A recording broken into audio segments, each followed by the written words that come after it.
Mercury in Leo. All of the resonances between Mercury and Leo are disharmonious. The first one is the fact that Leo is a very decisive sign. It's confident and decisive. But Mercury is a very balanced, delicate, neutral planet.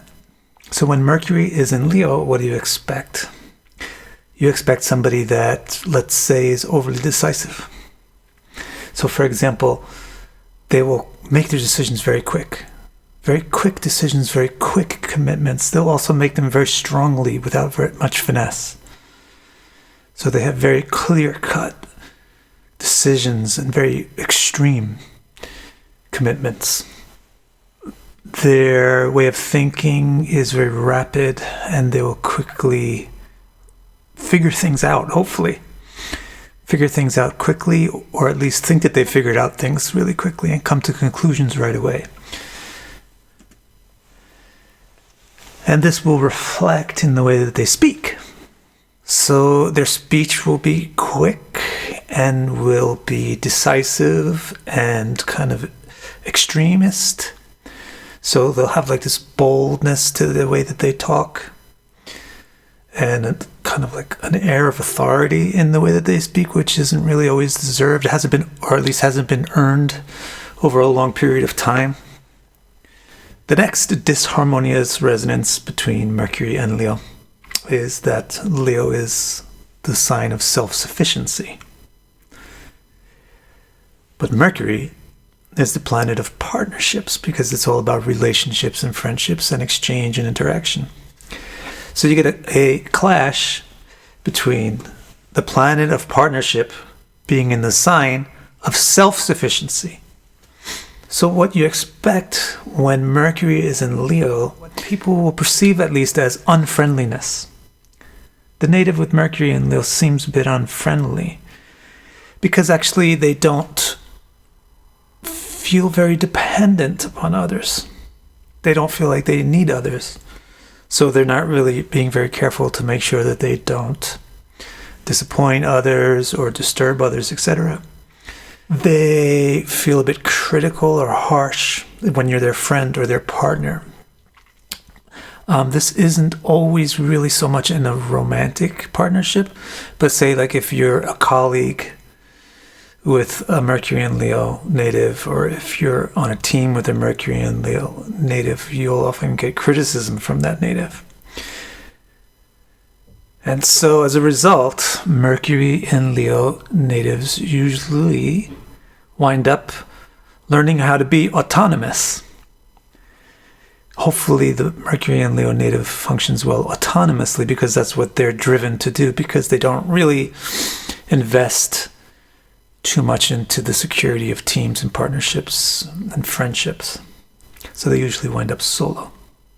Again, it's not primarily impacting romantic relationships, it's primarily impacting all other types of relationships. It may also bleed over into romantic relationships, but for that, Venus plays a lot of role, and we would have to think about where Venus is.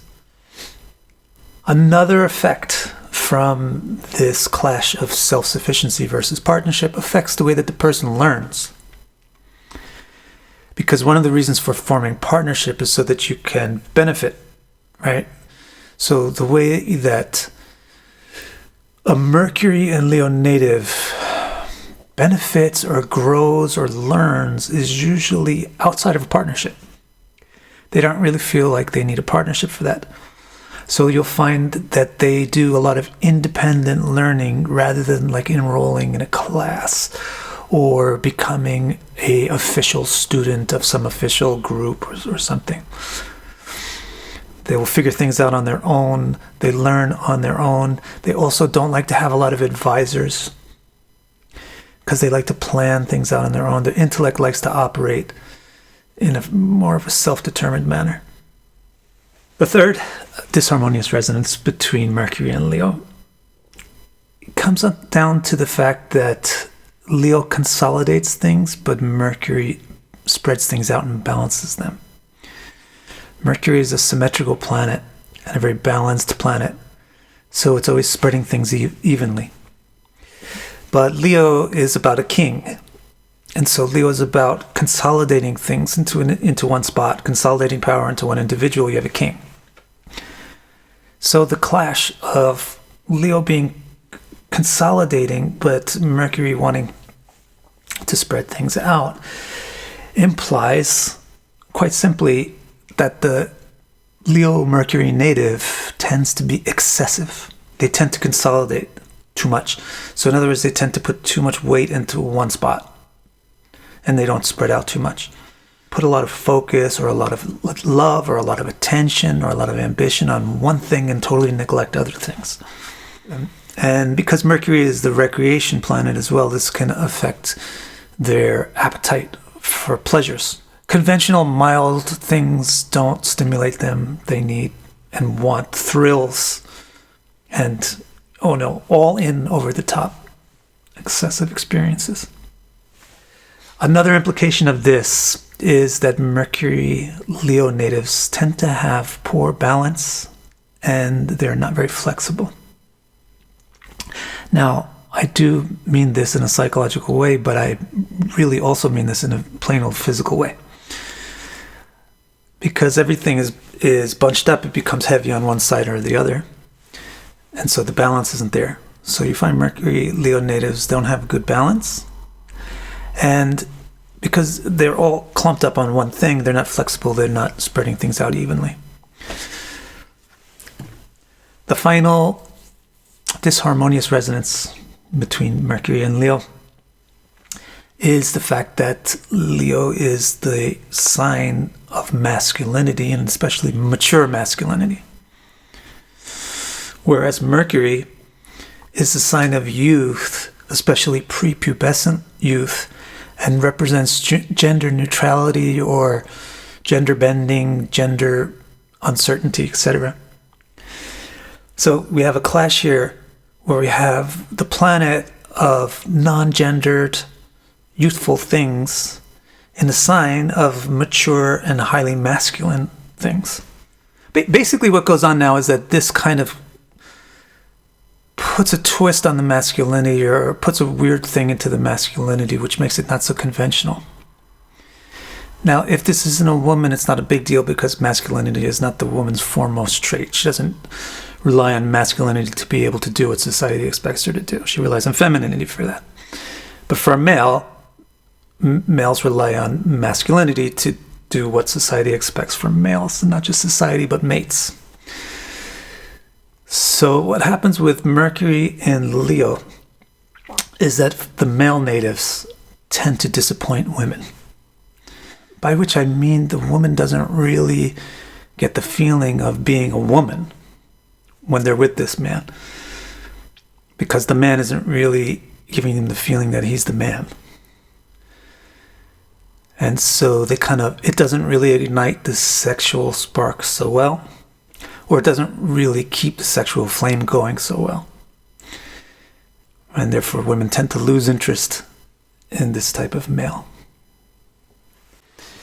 Now, what we do in these videos with the planets and the signs is I show you a consistent technique that you can use for any planet and any sign. And the technique is very simple. You look for where the planet symbolizes something that's very, very similar to what the sign symbolizes. And once you find that, you assess whether or not the planet and the sign are harmonious about that thing, or whether they're antithetical about that thing. The dissonant resonance reveals what's complex or difficult for the native. The harmonious resonance, on the other hand, indicates what's easy, what comes natural, what's an inherent strength for the native. What I'm teaching you really is the method of how to do astrological interpretation by going down into the engine of the symbolism and comparing the parts. The actual interpretation that you should give is going to be individualized per the individual chart. So if you have person A with the moon in Scorpio and person B with the moon in Scorpio, it's not going to be exactly the same interpretation. Because person B's moon might have an aspect from something and person A's moon doesn't, etc., etc., etc., etc., etc. But what I'm showing you in the videos is the backbone of what a planet and a sign symbolizes. And once you understand that backbone, you modify it based on the circumstances, the extraneous circumstances that are affecting an individual chart. So I hope you really like this system, not just this one video, but all the videos that we do on the planets and the signs. We'll do them all. And I hope you subscribe to the channel so you don't miss any of those. And I hope to see you around soon. Thank you. Do I know anybody with Mercury and Leo?